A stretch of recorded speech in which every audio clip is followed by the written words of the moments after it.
The Annals of Imperial Rome, with an introduction by Dr. Allison E. Cooley, who is lecturer in classics and ancient history at the University of Warwick, specializing in Roman history. She has recently published 2 books on Pompeii. Concerning the Annals of Imperial Rome, the history goes all the way from CE 14 in Book 1 all the way to CE 66 in Book 16, covering the first half of the 1st century. In the Annals of Imperial Rome, the Roman historian Tacitus offers a dramatic vision of Imperial Rome during roughly the first half of the 1st century CE, starting with the death of Augustus, the first emperor of Rome, also known as Octavian, in the year CE 14. He describes how the Julio-Claudian dynasty consolidated its grip upon the empire, only to end suddenly in CE 68 with the suicide of its last representative, the Emperor Nero, after he had eliminated all other members of his family. Tacitus explores how increasingly decadent behavior by the emperors alienated the upper classes, and in the best traditions of a tabloid journalist, he spares the reader no court intrigue, even while expressing his own skepticism about the accuracy of reports of scandals such as Nero's incest with his mother. He includes vivid accounts of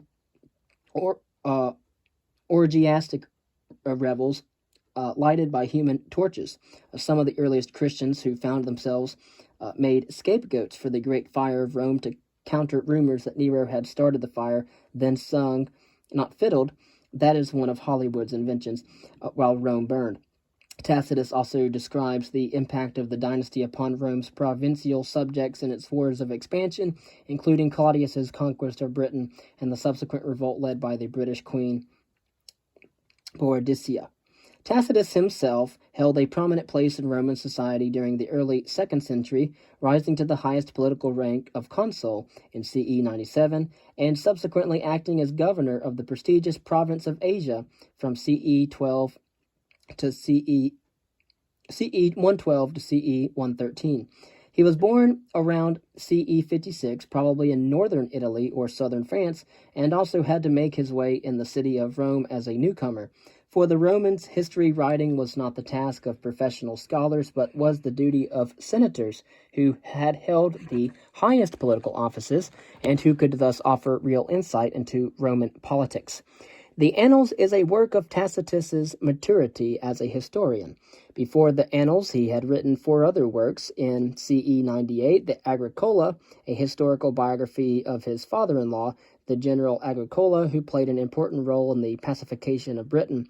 Also in CE 98, the Germanica, which is an ethnographical description of the Germans living on the fringes of the Roman Empire. And around 101 or 102 CE, the Dialogue on Orators, an exploration of the declining role of rhetoric in contemporary society. He wrote the histories around CE 109 or 110, which is his account of the turbulent civil wars of CE 68 to 69 and of the Flavian dynasty, which ended in CE 96. The Annals was his final work, perhaps composed around CE 114 to 120.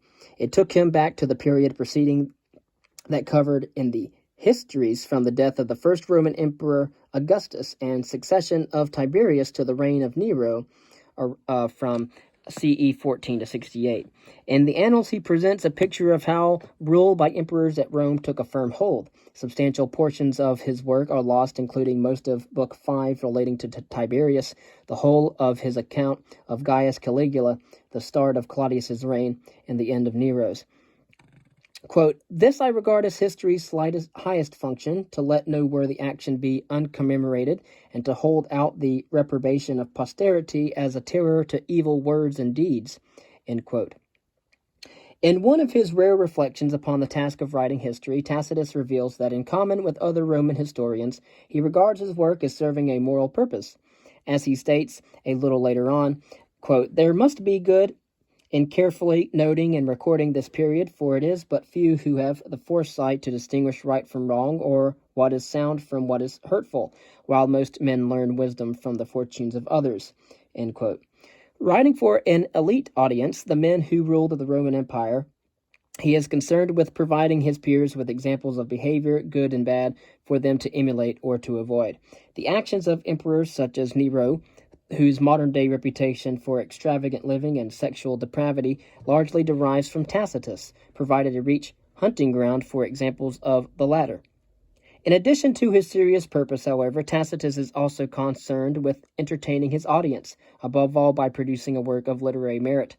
It is for these reasons that Tacitus's historical writings have had such a significant impact upon historians and politicians in latter times. Although his works were neglected during the Middle Ages, humanists during the early 15th century began to take a new interest in them. This Tacitian revival received fresh impetus with the rediscovery of what is still our sole manuscript copy of the first 6 books of the Annals, published in 1515 under the auspices of Pope Leo X. Admiration for Tacitus's style, historical and political astuteness, and moral stance led to a wave of interest in his works known as Tacitism. Tacitism between 1580 and 1680. Gaining popularity, particularly in the court circles of the Medici, and in Italy, Tacitus influenced such writers as Machiavelli and provided the inspiration for dramas as well. And Monteverdi's opera, The Coronation of Poppaea, in 1643, and more recently, Robert Graves' novels, Claudius and Claudius the God. Even the Hollywood blockbuster movie Gladiator, published in the year 2000, seems to mirror Tacitus's nostalgia for the days of the Republic. Tacitus's purpose in the writing of the Annals continues to inspire debate. Some scholars have argued that Tacitus used his historical writings in order to express hostility towards the relatively new political system of rule by imperators, the Principate, and in order to advocate a return to the constitution of the Republic, when Senate and people were supreme. They maintained that the rule of the tyrannical emperor Domitian, which is covered in the histories, jaundiced Tacitus's view of imperators as a whole and resulted in negative depictions of earlier emperors described in the Annals, notably Tiberius and Nero. Certainly, he paints a sinister picture of Domitian in his earliest work, the Agricola, and superficially at least he expresses discontent with the type of history which he can write about imperial Rome. Quote, much of what I have related and shall have to relate may, perhaps I am aware, seem petty trifles to record, but no one must compare my annals with the writings of those who have described Rome in old days. They told of great wars, of the storming of cities, of the defeat and capture of kings. My labors are circumscribed and inglorious. Peace wholly unbroken, or but slightly disturbed, dismal misery in the capital, an emperor careless about the enlargement of the empire. Such is my theme. Still it will not be useless to study those at first sight trifling events, out of which the movements of vast changes often take their rise. Still, though this is instructive, it gives very little pleasure. I have to present in succession the merciless biddings of a tyrant, incessant prosecutions, faithless friendships, the ruin of innocence, the same causes issuing in the same results, and I am everywhere confronted by a wearisome monotony in my subject matter. End quote. Indeed, Tacitus chose to adopt the traditional analytic format of Roman historians, whereby his narrative is structured year by year and punctuated by the taking up of office by the annual consuls on January the 1st.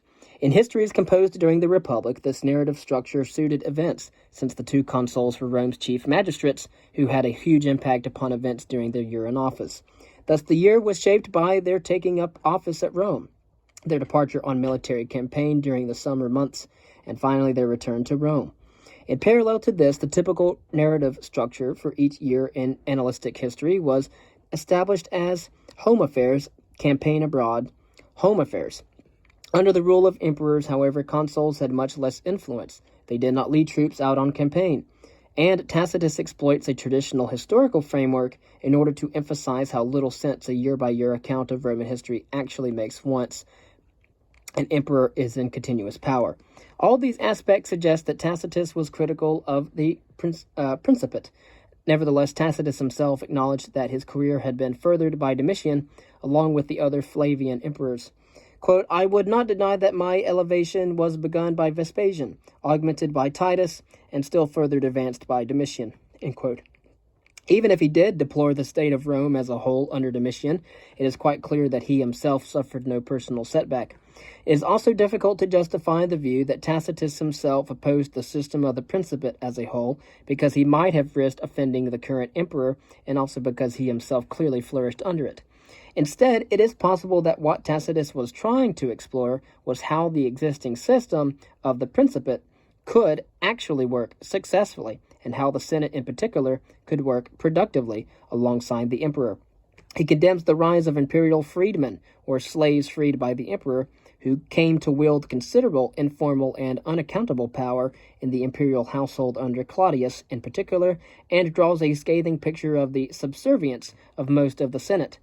Rare words of praise are elicited in the case of Marcus Lepidus, a senator whom he describes as, quote, a wise and highly principled man. Many a cruel suggestion made by the flattery of others he changed for the better, and yet did not want tact, seeing that he always enjoyed an uniform prestige and also the favor of Tiberius, end quote.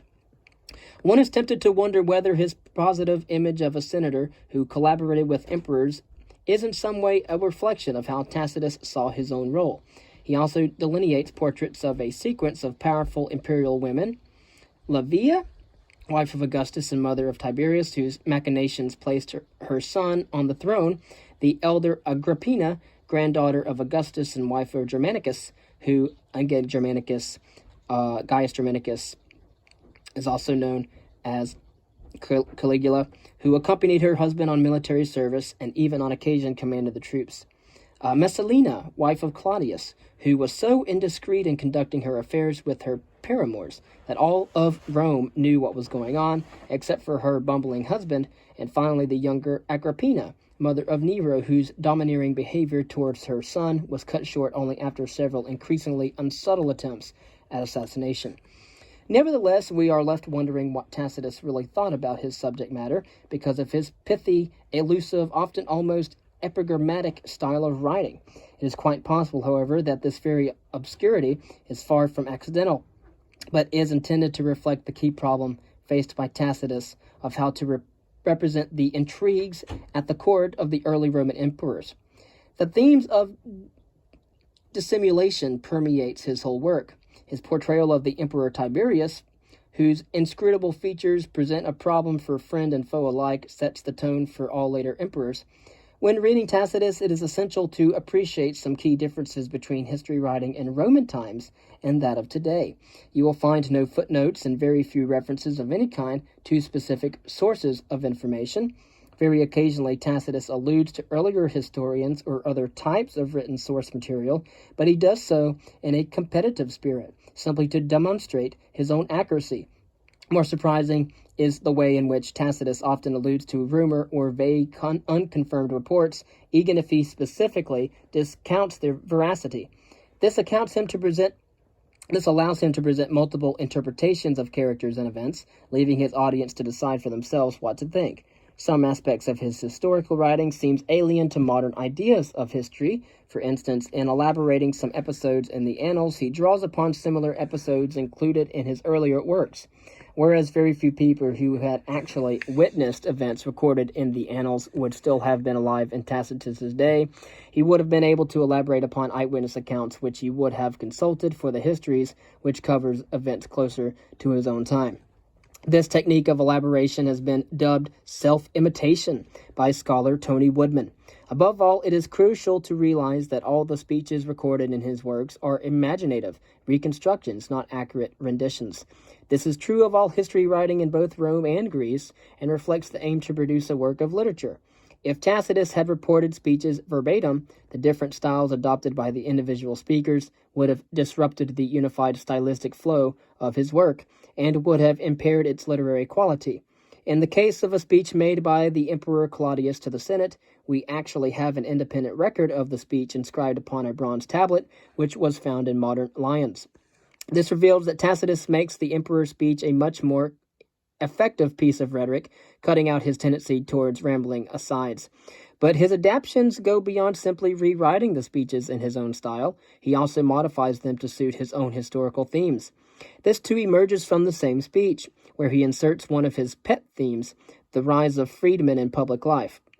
Consequently, it is always crucial to assess Tacitus's literary aims alongside his historical aims. In many ways, Tacitus's Annals of Imperial Rome represents the apogee of Roman historical writing. As it turns out, his contemporary Pliny the Younger was not mistaken in his conviction that Tacitus's writings would be immortal. After Tacitus, no other major histories were composed in Latin for more than 200 years, until Ammianus Marcellinus in the late 4th century CE. It may be that, after all, Tacitus was right to imply that writing history under emperors presented particular problems, with the result that no later Roman chose to face up to the task. And that is the introduction to the Annals of Imperial Rome by the historian Tacitus.